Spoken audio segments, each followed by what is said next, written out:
Well, magnetos. We get to discuss a little bit of magnetos, and here at the Orange Spectacular we have seminars that talk a little bit about magnetos and some of the big questions people have about them. And here we see one that's got nice holes cut in it so we can see the magneto and all of its internal parts. And while it's turning, and I'm not sure if you can see any of the sparks in the video here, but if we open this up, you can see sparks up here and changing the distance that it's got to jump. You can see the points moving, and this is our demo mag. We didn't cut open a really good one. It had been in a fire, but it works great for demonstration purposes, so we can see what things work on the inside, see just how things work. And if we want to look at some other parts, I'm not sure how many things we want to look at, but I can take out one of these bad pieces. There's a little graphite contact that's supposed to have a spring behind it. You might find one like this that doesn't have a spring.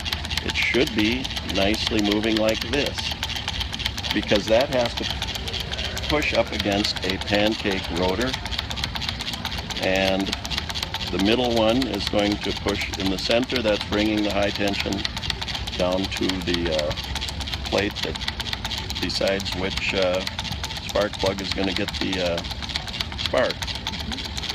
And this one, you can see one of these nasty old tar wrapped coils.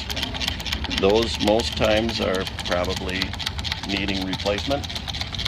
I'm not sure if we can see points opening and closing, but that is when the spark is going to happen, is when the points open.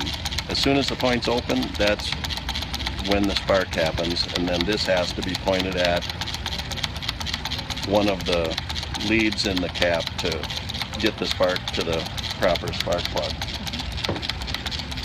The same thing on a FMJ, which is a more common mag.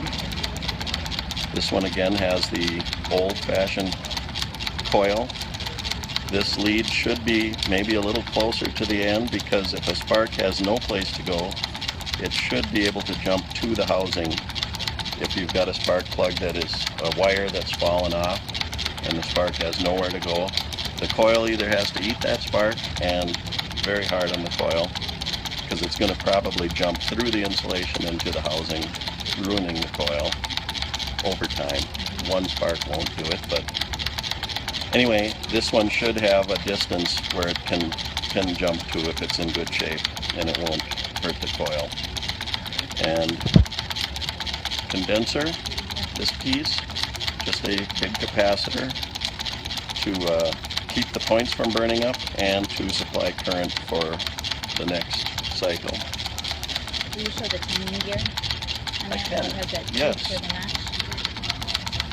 There's a beveled tooth on and you have that one straight up when you're wanting to put the cap back on. There is a and a C marking.